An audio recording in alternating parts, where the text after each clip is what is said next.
Welcome, everybody. We're back again here with Chris Finlay, the Chairman and CEO of Lloyd Jones Capital. Chris, great to see you again. I think, we on our prior session, we had a chance to talk a little bit about organizationally what this has meant, what the pandemic has meant, and kind of want to dive in a little bit. And what are you hearing kind of from your management companies? What's the impact at the property levels of what's going on in the pandemic and how they're operating differently? What are you hearing kind of really down with your tenants and with your management company? Sure. Thanks, Phil. Great to talk to you again. Yeah, I think, like I said before, this is a time to focus on your asset management, property management, and our team there is working harder than ever. So communication is the absolute key word during times like this. So our office staff, our maintenance staff, we're trying to communicate with our tenants constantly. Phone, text, video. We're doing everything possible to let them know we're there for them, we're communicating. If they have anything they need, if we can help them in any way. So I think the key word is communication.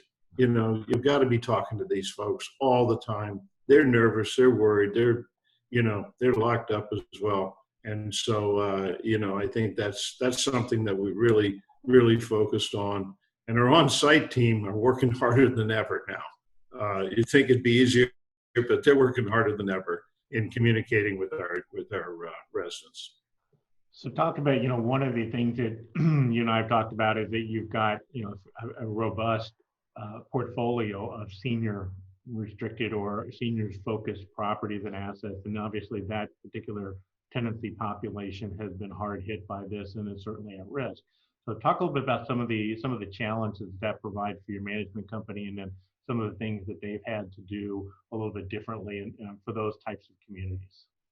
Yeah, good question. So we have everything from 55 all the way up to assisted living. And, on the assisted living, obviously the state agencies have stepped in as far as, who can come in. So the difficulty there is people you can't bring in new residents. And B, you really you can't allow visitors, so you can't have family cannot visit the property. So those are really challenges. I mean, and I think it's tough on staff as well. So obviously, a whole higher level of operations need to take place in those kinds of facilities today. I mean, they're almost like at a hospital level. And it's really putting a huge strain on those properties from a staffing point of view and a cost point of view. Really tough times. So thank God. I mean, our properties, we haven't had any instances of the virus, thank goodness. But we don't have that many in the assisted living. Right. Most of our product currently is independent 55 plus. And they've done pretty well. I don't know of any cases that have been reported there yet. So with that, you mentioned about not being able to have family come and what have you. I have to imagine that that's a strain on the residents and the tenants themselves, who are probably used to using that as a real lifeline for them in a lot of cases. So, Yeah. What are you hearing from your management company in terms of that? Are they increasing the level of activities that they can do social distancing wise, or are they doing other things to do wellness checkups with the residents and what have you? What are some of the tools you're implementing and deploying there to try and keep the spirits up for your residents who might be a little more isolated than normal? Yeah, no question. I mean, I think activities are important, but there again, you got to have the social distancing aspect of it. And in a lot of cases, they're delivering food to your rooms where you're not having the community room, the community lunches and dinners and so forth.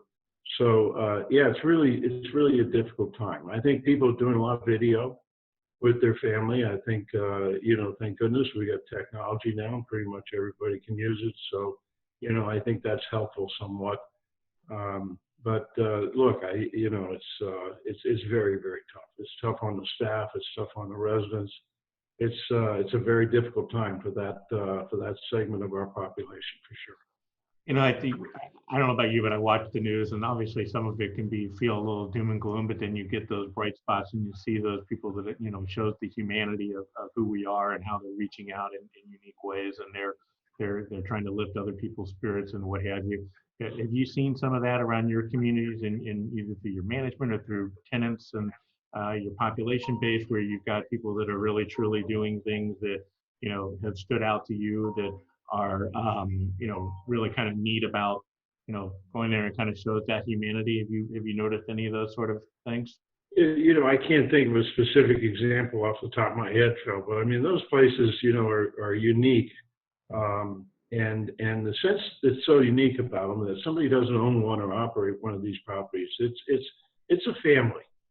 And everybody there operates like a family. I mean, those the people that work in these facilities, they have a tremendous empathy and love for the people that they're taking care of, and it's vice versa as well. So I mean, it's just a whole different kind of atmosphere in one of these properties. It's really wonderful. The people there really appreciate it. And they become very close with the staff. I mean, the staff almost becomes extended family. So you see this, you see things happening all the time, and we get letters from family about, how one of our staff members has done something for their mom or their dad or whatever, and how appreciative they are of that. But it really is a wonderful environment. I mean, it makes you feel good to see one of these places in operation, and what the humanity, you talk about the humanity and compassion heart that these folks have. Amazing. It's really amazing. So during this time, just to ask you, what are you most proud of with your management company? Because it sounds like there's a lot of, you've got a lot of respect and a lot of pride for them, obviously, just hearing you speak about them and what have you. But what is it you're most proud of here? Well, I think, it's hard to say most proud of, but I think it's just the fact that our people care. Yeah. And, our tagline is we create housing that make lives better. And it's all about the lives that are better, not the housing. So, that's the most important part of that our mission statement. So, these folks really come to work every day thinking, hey, how can I make somebody's life better? And it happens all the time. It's amazing. It's just amazing. So, and I think you're going to see, as a result of this, I think more and more people are actually, up until now, this industry's had a tough time recruiting people. And I think we're going to find that there's going to be a lot of people that are interested in serving in this capacity, where, they can make a good living and really have an impact on people's lives. And, and I think there's going to be, I think there's going to be a large segment of the population that says, hey, this is really something great to do. Very cool. Well, Chris, it's always a pleasure.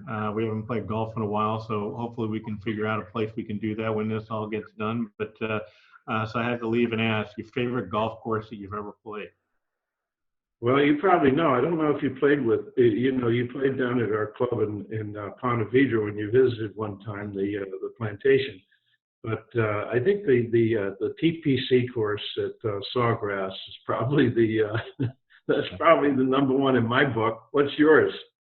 That's a really good question. I've had some good ones, and I think that I'd have to go with Wingfoot. I think Wingfoot is always holds a special place for me. So I've been fortunate in what have you. But yeah. I remember us walking around the TPC, watching the tournament together around 17. I don't know how many years ago that was, Chris, but it was a good time. So yeah. I hope we'll get a chance to do that again, be able to tee it up again, and be able to spend some time face to face. So live and in person, not just over Zoom. So, exactly. Exactly. So I really appreciate your time today. It's always great to see you and great to talk with you. And for everybody else out there, thanks again for joining us, and we look forward to seeing you on the first tee somewhere.